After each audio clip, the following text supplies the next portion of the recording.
It has been almost 2 years since Klay Thompson has played in an NBA game, so I thought that it would be kind of fun to go over the 10 players that were selected before him because he's going to be making his NBA debut in a couple weeks. I don't want to make the intro too long, so let's get into the first pick. The first pick in the 2011 NBA draft, the Cleveland Cavaliers select Kyrie Irving. The Cavs taking Kyrie Irving was the best pick they could have made. I mean, they were fresh off losing LeBron to the Miami Heat, so I think it's safe to say that they definitely needed a player that was going to help their franchise. I've seen a lot of people try to redraft this draft and they would say that they wouldn't take Kyrie Irving first, but to be completely honest, he is one of the more better point guards in the NBA, and I definitely think this was a good pick. Everyone knows that Kyrie Irving was one of the big reasons why the Cavs won the NBA Finals in 2016. Now, all the off-court drama put aside, him not wanting to get the shot, I still think Kyrie Irving is a good basketball player. Yeah, he has some things that he's gonna have to go over if he wants to play in the NBA again, but regardless, the Cavs definitely hit the jackpot on this pick, and there's not a better player they could have taken at that time. The second pick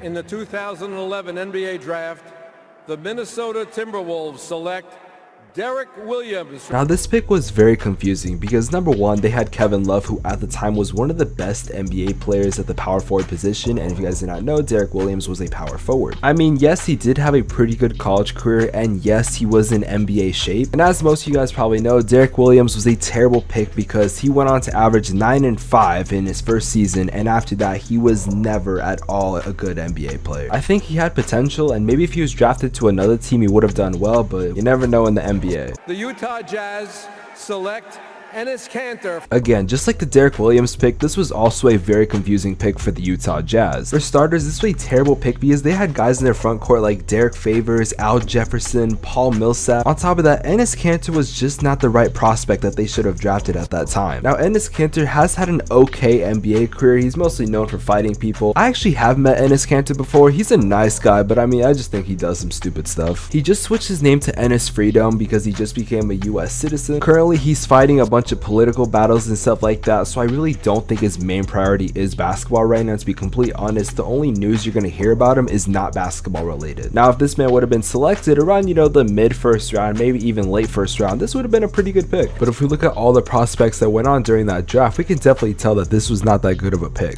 The Cleveland Cavaliers select Tristan Thompson. Now, Tristan Thompson has been in the news lately for some other stuff that's not regarding basketball. However, he was a pretty good player for the Cleveland Cavaliers during their finals run. However, I will say Tristan Thompson was mostly an average player throughout his whole career, and I would also like to keep in mind that the Cleveland Cavaliers had 2 top 4 picks. They hit on the first one, but they deeply missed on the second. Again, just like Enes Kanter, maybe if he was taken around the mid first round or maybe late first round, I would have called this a good pick. He's currently playing for the Kings right now. However, some texts have came out basically saying that he said himself that he is going to be retiring at the end of this year. Now, he could be saying this just so he doesn't have to pay a whole lot of child support, or he could be being for real. Either way, I think he should retire because his career is basically over. The Toronto Raptors select Jonas Valanciunas. When I tell you how bad this pick was in 2011, this was one of the worst picks the Raptors could have made. Now, of course, in every NBA draft, there are draft busts, and I really can't call Jonas Valanciunas a draft bust because he wasn't really hyped up. The man was averaging 7 and 5 in the EuroLeague. Now, don't get me wrong, Jonas Valanciunas has had a pretty decent NBA career. He was a part of the Raptors when they were trying to get an NBA championship before being traded for Marc Gasol. It seems right now in Memphis that he's trying to reshape his career, but really, the number 5 pick for this guy? Now, Jan Vesely was such a terrible player, I could not find the draft clip when he was drafted. And if you also see just a draft interview from Draft Express, I couldn't even find any highlights or a mixtape of him. I don't think I even need to explain, this guy was a complete draft bust. I've never heard of this dude before, and I don't think we'll ever get a prospect this bad. Now, despite doing as much research as I could for this video, I could not find a whole lot on Jan Vesely, so we're just gonna move on. The Sacramento Kings select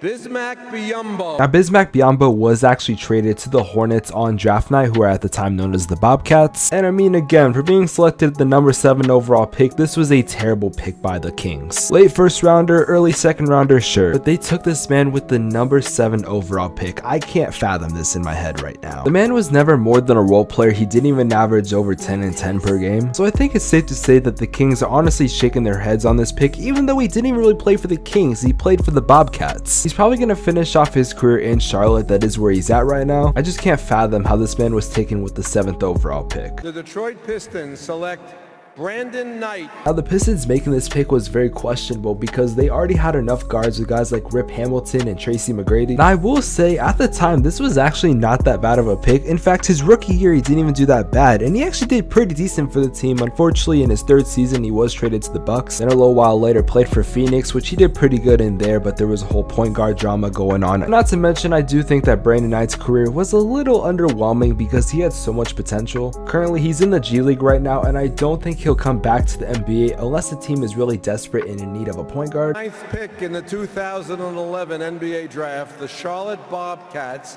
select Kemba Walker. Now I have talked about a lot of good picks, a lot of bad picks, and I have to say this was definitely one of the better picks that the Charlotte Bobcats made. Kemba Walker is going to go down as arguably one of the greatest Hornets players to ever play for that team. Kemba Walker would go on to be an all-star and he had some pretty good seasons for the Charlotte Bobcats. Unfortunately he was traded to Boston for like I think a season or two, and right now he is playing with the New York Knicks. Currently he has fallen out of the rotation. He's not getting really that many minutes like he should in my personal opinion, but it's okay because I think he's going to use this year to maybe develop his game a little bit and maybe let the younger guys get better, which I think you should definitely like in a player, you know, that they're not selfless, they want what's best for the team. Kemba Walker was definitely the best pick they could have had at that time. Obviously there were better players that have been selected later on in that draft, but I just feel like he was the player that they did need, and Kemba Walker definitely was the best pick that Hornets/Bobcats team had in a while.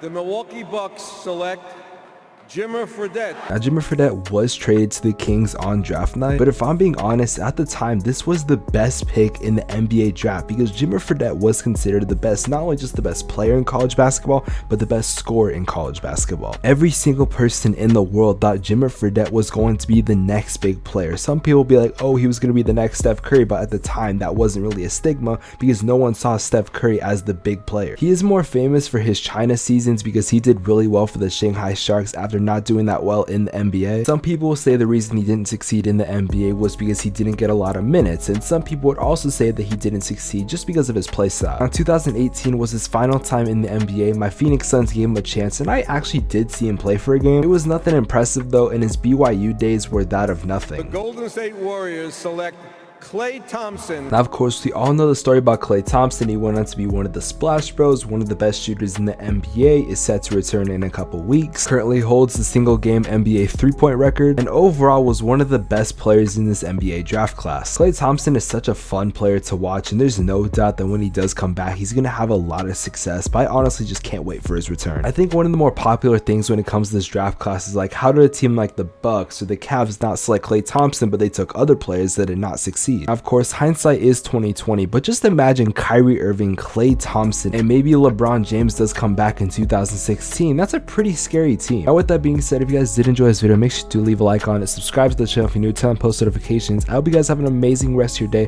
I'll see you guys in the next one. Take care. Peace.